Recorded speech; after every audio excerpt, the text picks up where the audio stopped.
Hello, ladies and gentlemen. My name is Ariel, and this is Grade A Talks, my new podcast. I cannot wait for you all to embark on this journey with me. Please feel free to bring your wine, and let's go. Hey, ladies and gents. Welcome back to Grade A Talks. I'm happy you all loved the last video. If you weren't able to catch it, please go back to the first video and check it out before you come back here. Today, we're going to be talking about family and finances. I don't know how some of you are with your family when it comes to finances, but I'm the type of person that if my family reaches out to me and they ask for something and I have it, I feel obligated to take care of them. I didn't really have to start thinking that way until I started making money.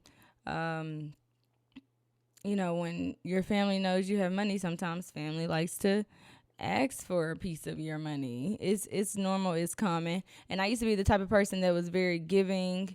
I didn't want anyone to ever feel like I wasn't there for them. But you have to be there for yourself. And you have to know your limits because takers don't have any limits. They'll take it all if you allow them to. And this is for family, friends, everyone, everyone that you consider a part of your life. You really have to make sure that you're not getting used because people will use your finances. When I look at my Cash App history, my Zelle history, it was getting to the point where it felt like it was a bill. And no one should feel like a bill when it comes to your money, except for maybe your children, of course yourself, but not anyone outside the household. I was giving so many people money. And when you do that and you come back and you calculate all of it, it's like, oh my goodness, I'm giving so much money outside of my household. Not saying that the household is struggling or anything of that sort, but you just want to make sure that you're keeping most of your money for you and your household. Don't spread your finances thin like that. Only person that you're responsible for are the people within your household. You can't take care of everyone. And I think that was the biggest lesson that I had to have. It was getting to the point where I called my father and I was like, hey, Dad, this situation happened, A, B, C. And my dad just told me straight up, you need to stop doing that. People trying to get over on you. It's one thing to help people out, but when people feel entitled to your money, that's when it can become a problem. When, you send people some money one day and a couple of days later they want some money again. It's like, no, we are all working for our livelihood. We're all working towards a common goal, and that is to live comfortably. We're out here surviving and living. No one is entitled to my money but me and my kids. So that's not being mean. That's not being rude.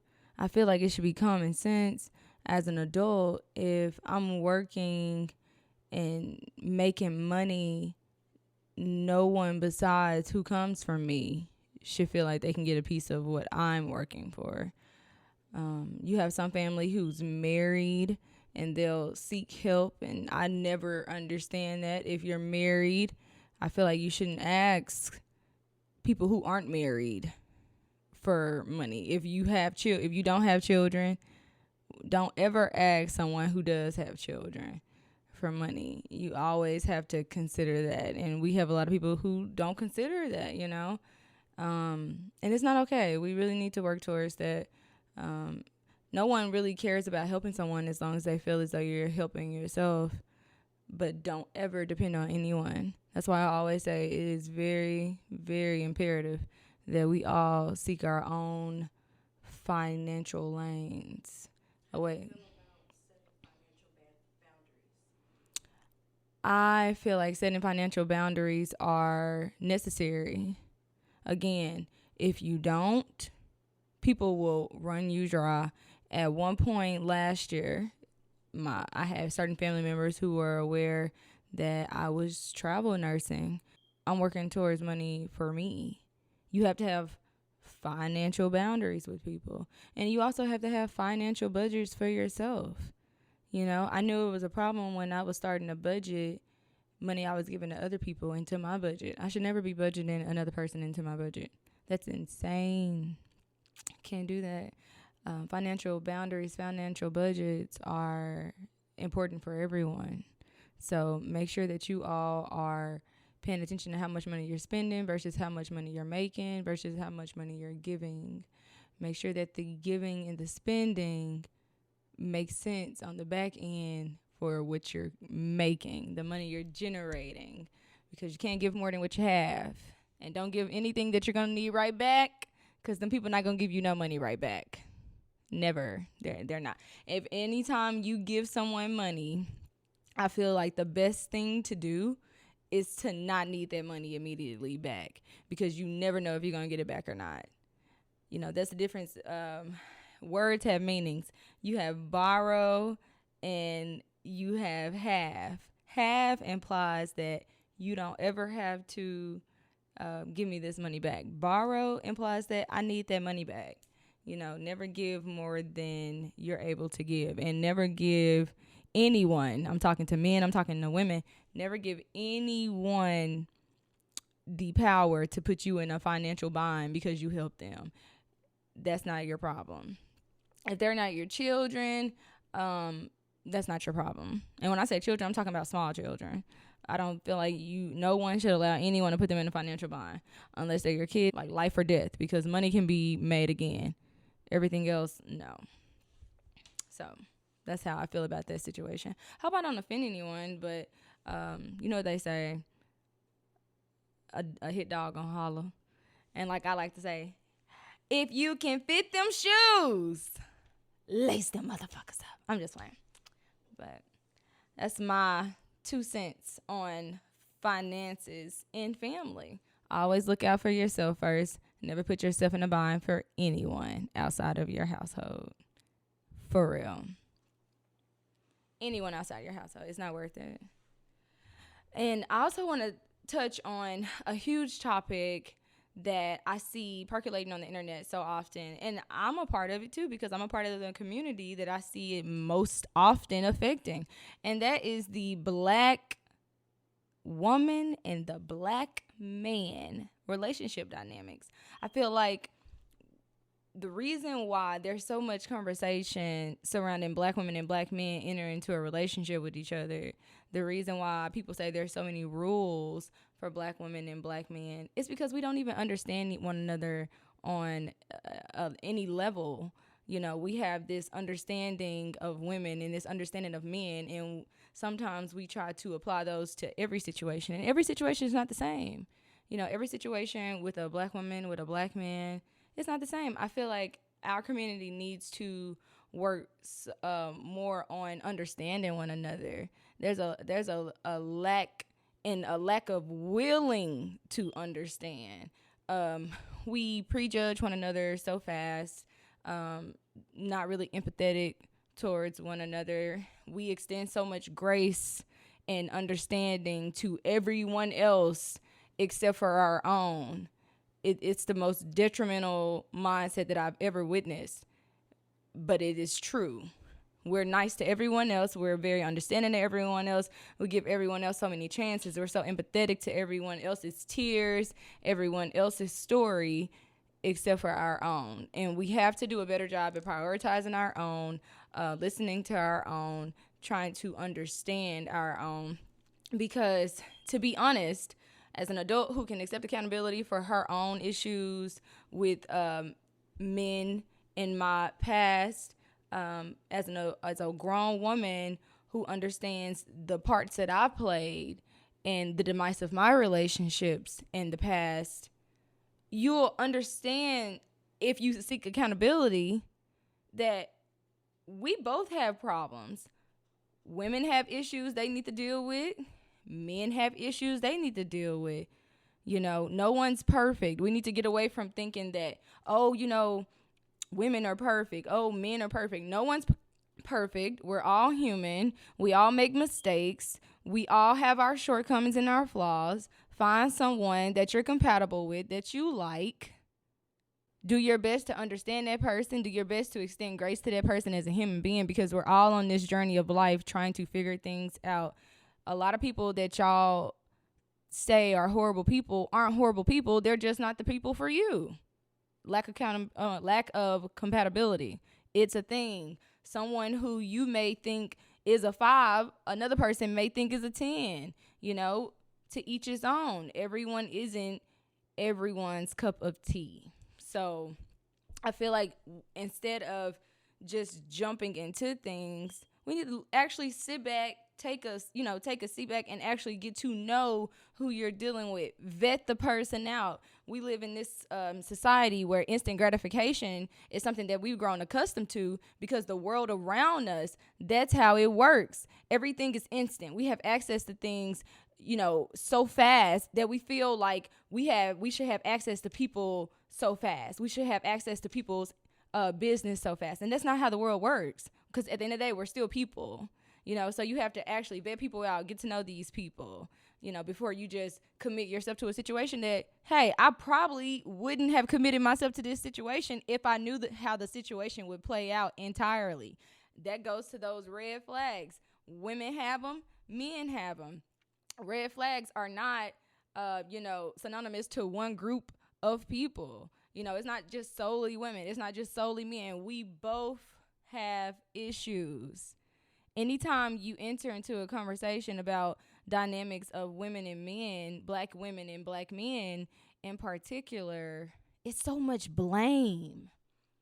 It's like we're trying to find someone to blame. We're trying to use one another as scapegoats to justify other issues, when all we need to do is accept accountability. And I can't be accountable for what you do, just like you can't be accountable for what I do. But what I can do is correct my behavior. I tell people all the time, the best thing I ever could have embraced, internalized, and actually perpetuated in my life is the ideology that I can only control me.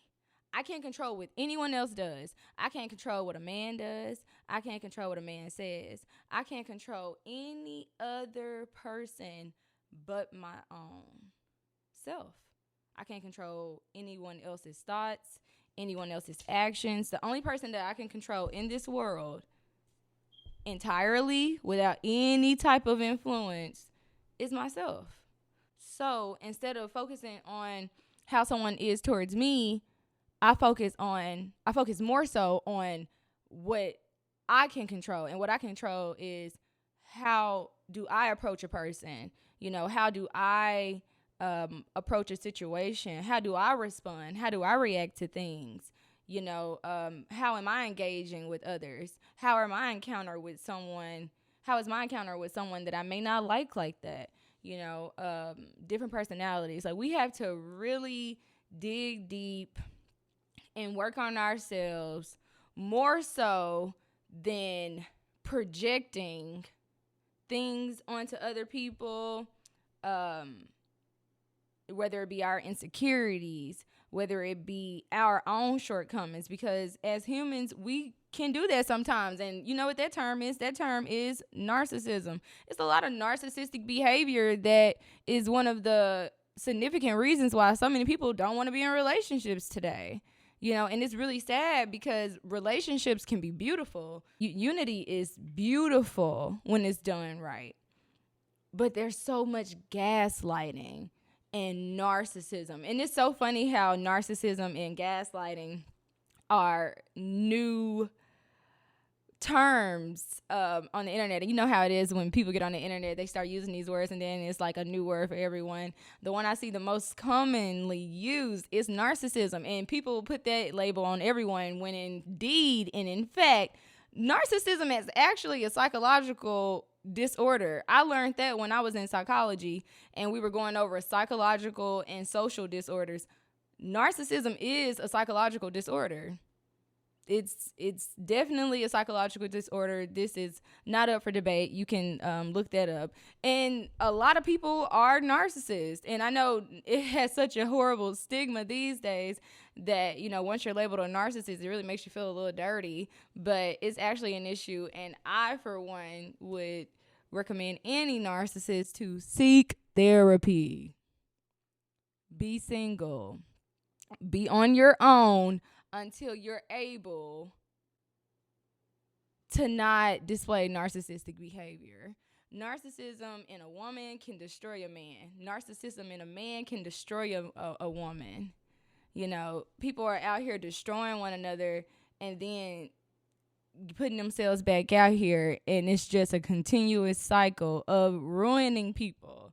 We have to stop doing that. We have to get to a point where we can say to ourselves, okay, listen, I am not going to be weak mentally. If I'm not in a position to add to someone's shine, to add to someone's life in a positive way, in a beneficial way, I am definitely not going to take away from that person's life. And I'm not just saying, finances. I'm saying their peace. I'm really big on peace these days. That's something that you cannot buy. That's something that you cannot fake. You can feel it. You can breathe it, see it, smell it, all of that. Be peaceful. Be peaceful. I think men should want to be a woman's peace. And I feel like women should want to be a man's peace. Like, we both have to be peaceful. But the only problem we have is when one person wants the other person to be their peace, all the while they're not even being peaceful. Why would I be peaceful to anyone who giving me hell? It has to make sense. That math not mathing, baby. It doesn't make sense. I'm peaceful. You're peaceful. That's equal. That's equal. That's simple math. You're peaceful. I'm not peaceful. Or I'm peaceful and you're not peaceful. That's not equal. We have to be on equal playing fields. And if you're the type of person that can't take accountability, you're the type of person that likes to project how you feel onto others because you may be down and, you may be going through things. And instead of effectively communicating that, you want to subject your partner to the narcissistic behavior. You deserve to be single. You deserve to be single. And more people are wanting to be single. So I'm thinking, in the future, because marriage rates are already down significantly down. And I can definitely project them to keep going down because people are really not leaning towards marriage like they used to, 50, 60 years ago. The pendulum is swinging a different way these days. Behaviors are different. Thought processes are different. Things aren't prioritized that our grandparents, prioritized. So it's a lot that contributes in that.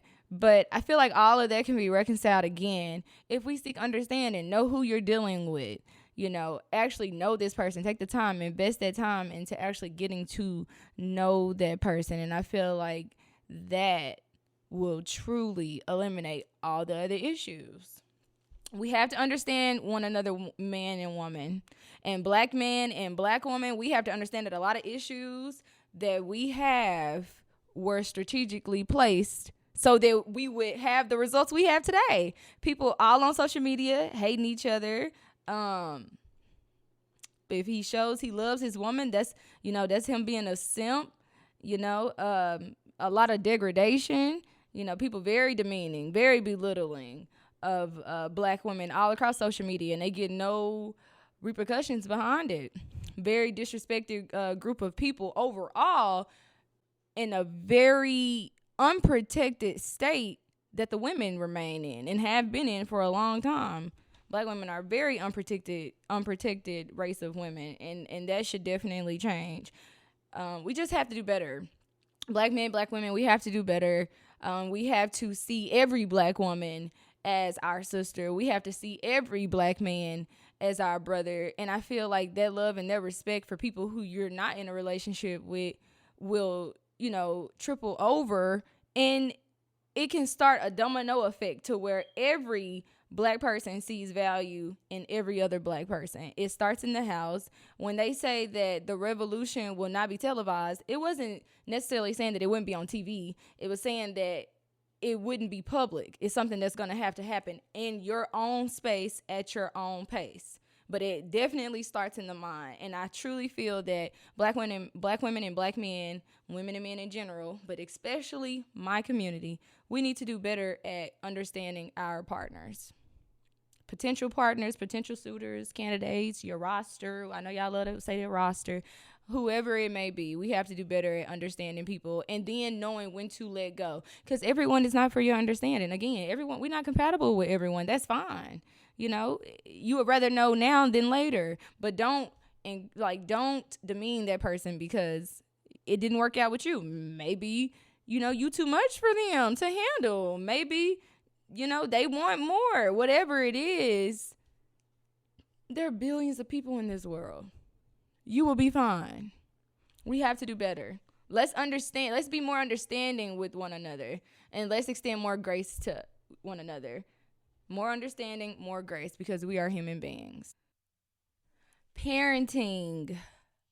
One of the most important jobs a person can ever have is parenting. The people that you are bringing up into this world, because you have to instill all these values in these people that, are coming into the world and not really knowing how to operate within the world because everything is new to them. It's really hard. And so if you remember from my first video, I told all the beautiful young women, all the young women in general, don't have any children until you're in a certain space financially and in your relationship that you feel it will be able to withstand bringing a human being into this world. You want to make sure that you have it all together. I didn't have it all together. And I suffered in some ways because of that. I don't want you to do that. Be smarter than me, please. But a huge thing about parenting is that a lot of people fail to realize is who you bring a child into this world with, who you choose to procreate with, will determine your experience as a parent. Who you choose to bring your child into this world with will determine your experience as a parent. So do that wisely. I wouldn't recommend anyone just doing that with any old riffraff, like the older people like to call it. You want to make sure you do your due diligence with that because you want to have a 2-parent household. Like that's very important. I feel like every child should experience that, the 2-parent household. It's really important. I feel that it aids in your child being balanced more because they're getting what they need from the mother and the father within the same space. I know, some people, have that too, even though, the other parent may not be in the household. But whatever you do, if you're in the household or if you have the alternative and the parent is outside of the household, make sure that you all are instilling good things into the kids, not exposing children to things they shouldn't be exposed to. Some things are within your reach. Some things are not within your reach. My daughter has a cell phone. She tried to get on Snapchat a couple of times. We're not doing that because I can't control Snapchat. It's a lot of weird people out here. You want your kids to be aware of the world and the space in which they will be growing into. I feel like a lot of things are different from when I was growing up, and that's very important. That is very, very important for you to be on one accord when you're raising kids because they're going to need that discipline, that order, and that structure from both parties. So you have to make sure that you're in the right space because how can you instill anything of value in your child if they're not seeing you live a life of value, if they're not seeing you walk it like you talk it? So both parents, have to do their part in raising these kids. I feel bad when only one parent is raising the kids. It's not fair. It's not right. It's not respectful. I don't see how people are out here living their best lives per se, but you're not even tending to your child. Like, how do you do that? I see so many women on social media, beautiful women posting all these pictures. They're this place, they're that place, but when you ask them where their kids are, is what?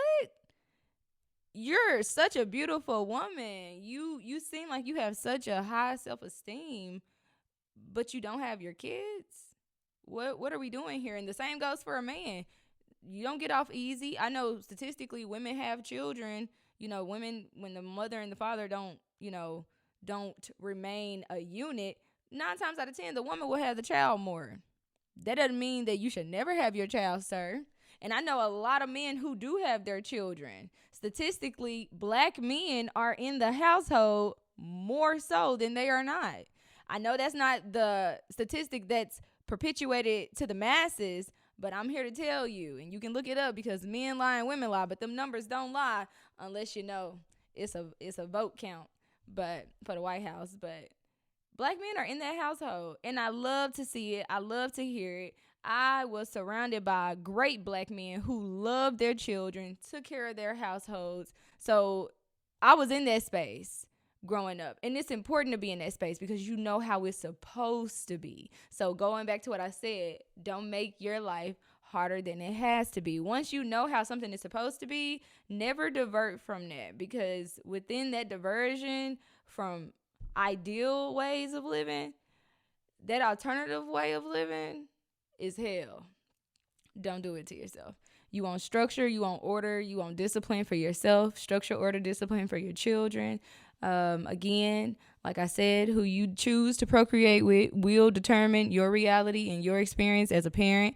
I know I see so many young women who are depressed, so many young women who are struggling, and they hate it. They regret the baby, so much resentment pent up. And I'm not one to judge anyone because, I have 3 children. And I understand the struggles of being a mother. I understand all of that. Thank God I've had a great support system, but everyone doesn't have that. So remember, if you don't have a great support system, if that man doesn't have a great support system, maybe this isn't what you need to do, because when you have a child, you need to prepare yourself to possibly take care of that child by yourself. Not saying that you should automatically come into a situation thinking, oh, I'm going to be taking care of this child by myself. No, you should never do that. But I believe that you should be realistic about things. If you're in a situation that's already kind of shaky, don't ever put yourself in a position to have to deal with that person on a permanent basis. You're setting yourself up for failure, and you're not going to like your experience as a parent. But that's just my 2 cents. Step parents. Woo! I need a fan for this one, y'all.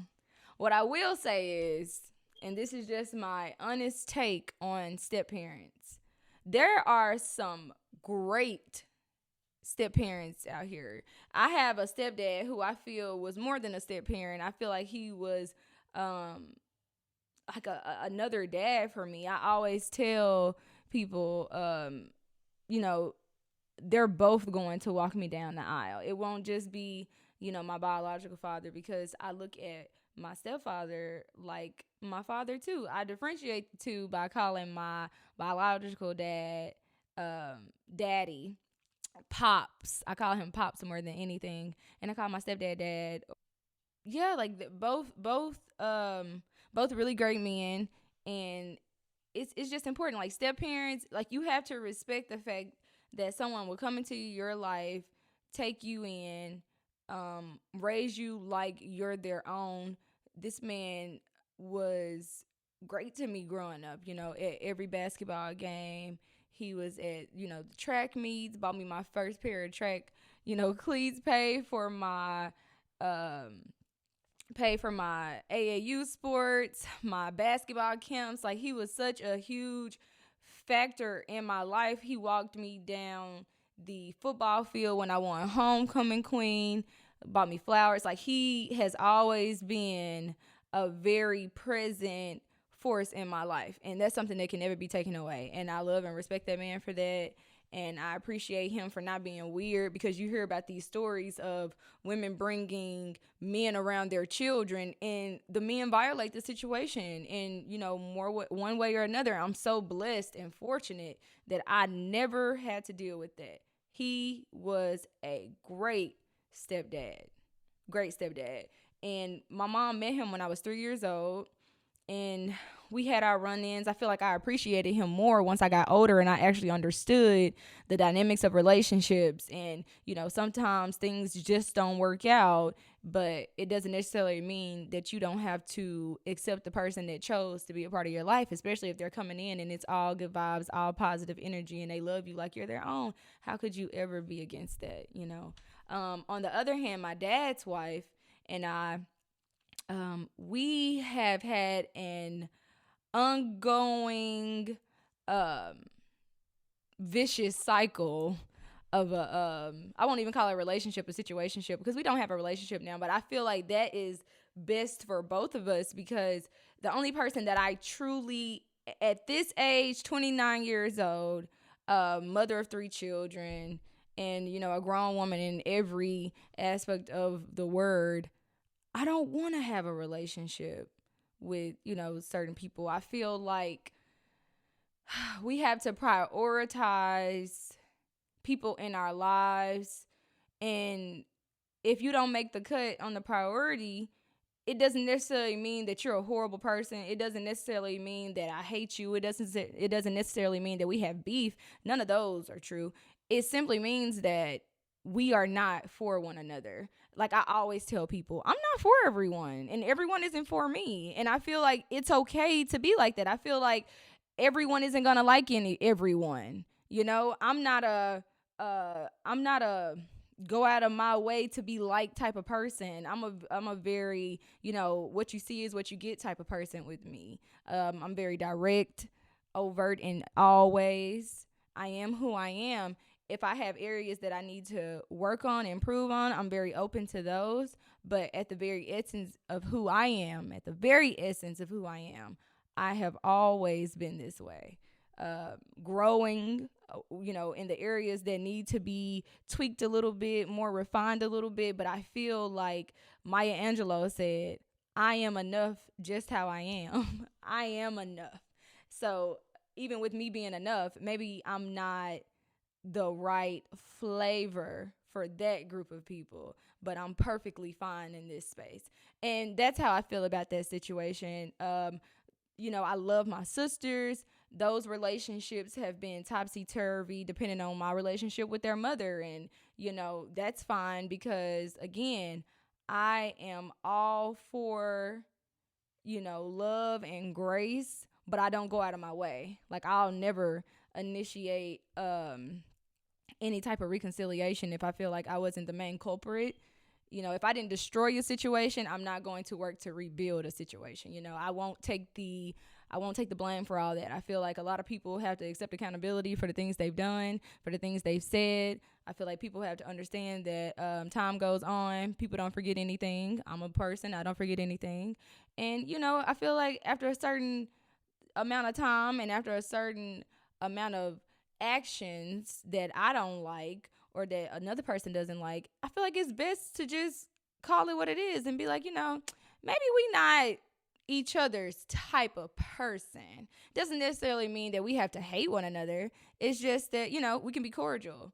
I'm all about being cordial with a person. I used to think it was fake when I was younger, but as a grown woman, I truly understand that it takes nothing away from my day by just being a beautiful woman and just glowing in my femininity. No one should ever have the power to dictate how I feel about myself or about a situation. I'm going to be me regardless.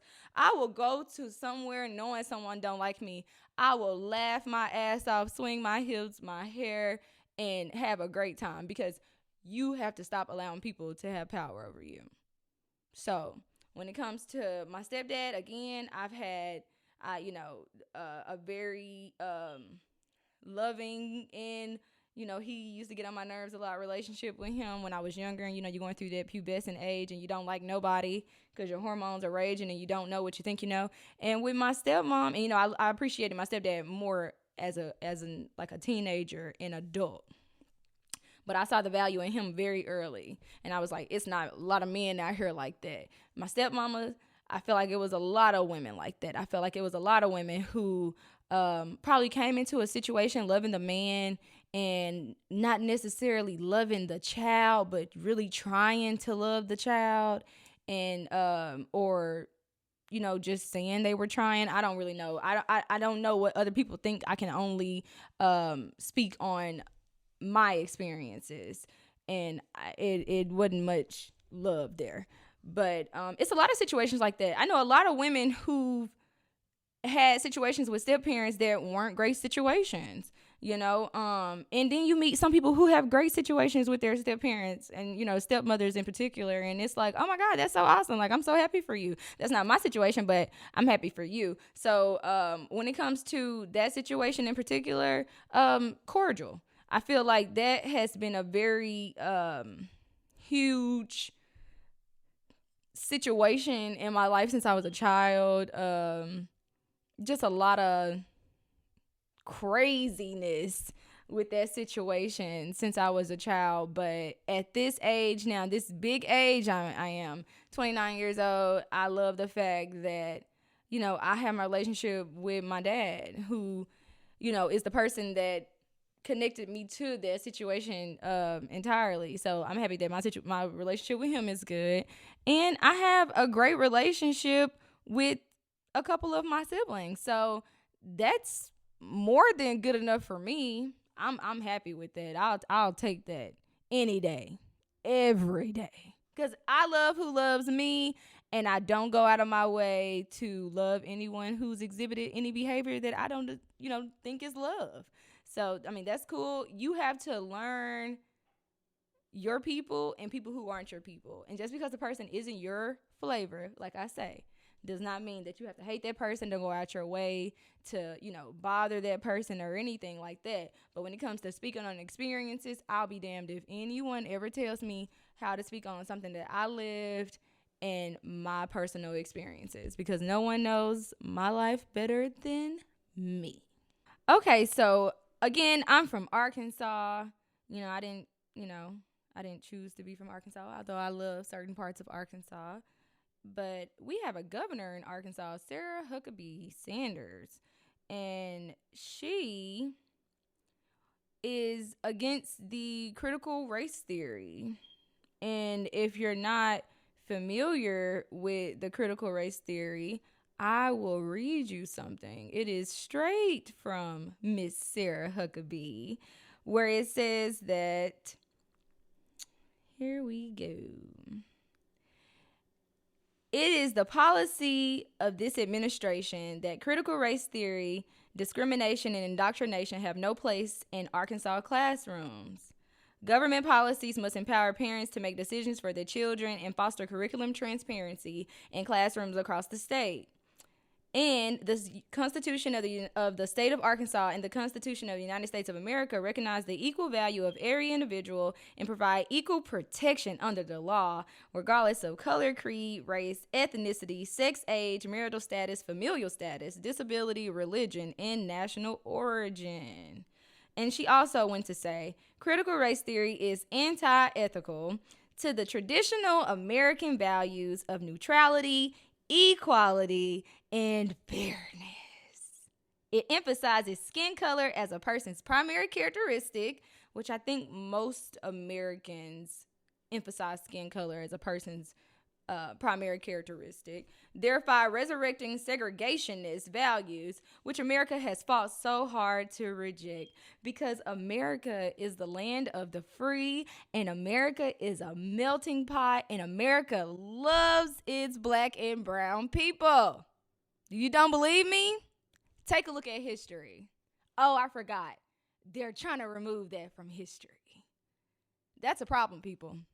Here in Arkansas, with the horrible history we have in Arkansas, we have voted in, they have voted in a governor who wants to go around and take all of the true history out of the textbooks, because they don't want their children to know what their families and ancestors were doing.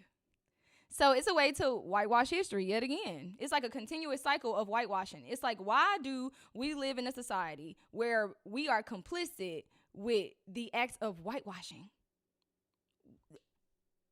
Everyone knows it's whitewashing, but we're complicit with it. I don't see much being done about it. I don't see much being, talked about. We live in an Arkansas that has a horrible history when it comes to black people. 1919,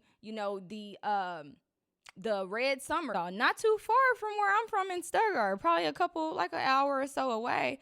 They killed those 200, 300 black sharecroppers, all because the white mafia killed 200 to 300 sharecroppers, because those black men wanted equal pay for the crop that they were, growing, got murdered.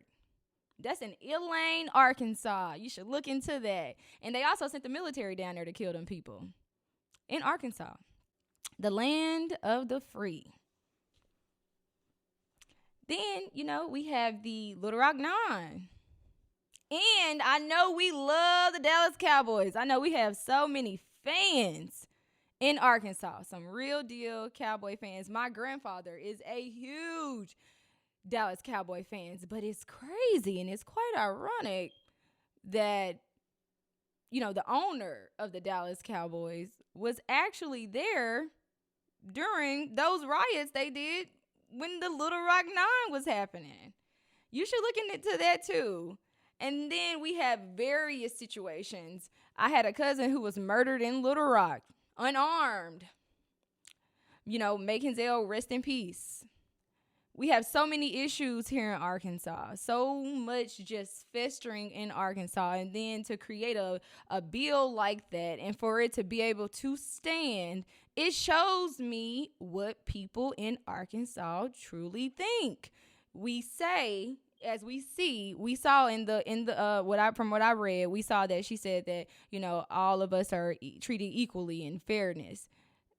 What world is Sarah Huckabee Sanders living in? It's giving delusional. It's giving a cover up. It's giving, I'm just going to compile a list of words that sound right, but aren't exactly right. You ask any black person in America, and I'm not here to victimize anyone, and I hate when people say, oh, race this, race that. Race is the basic fabric in American history. You can't cover that up. You can't take that out, all because you're a little brittle spirited. Maybe you a little sensitive to things that make you feel like your ancestors were evil. Maybe you're a little sensitive to information that doesn't cater to your false sense of superiority. That's a problem. And I feel like more needs to be done about it. I feel like we need to be talking about it. I feel like the community needs to make an effort to eradicate this. And if they take it out, which I'm sure they will, Florida's doing it, Arkansas is doing it. When one southern state does it, all the other southern states do follow. Mississippi's trying to bring back lynching. I hope Arkansas doesn't do that. Because we're not our ancestors. I just feel like there needs to be more unity, and being that it's such a huge move to eradicate Black history, which is American history, to a degree too, because our ancestors did indeed build this country, for free. So you're welcome. I just feel like that's something that should not be taken out. I feel like if Black kids have to experience racism, white kids can learn about it. That I feel like the sense of entitlement and the sense of privilege allows one to not even think about how taking certain aspects of history affects the people who were dehumanized and marginalized within that history. It's not fair, and it completely contradicts the statement that it's all about equality and fairness, because you ask any Black person in America, that's not true at all. I call bullshit flag. Foul on the play.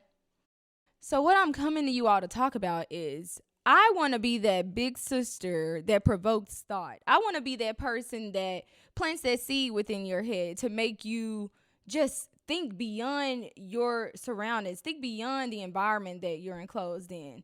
I want you to question the information that comes to you. You should always seek information, seek knowledge, be an individual thinker. We live in a society that glorifies herd thinking, sheep like thinking. You do not want to be a sheep.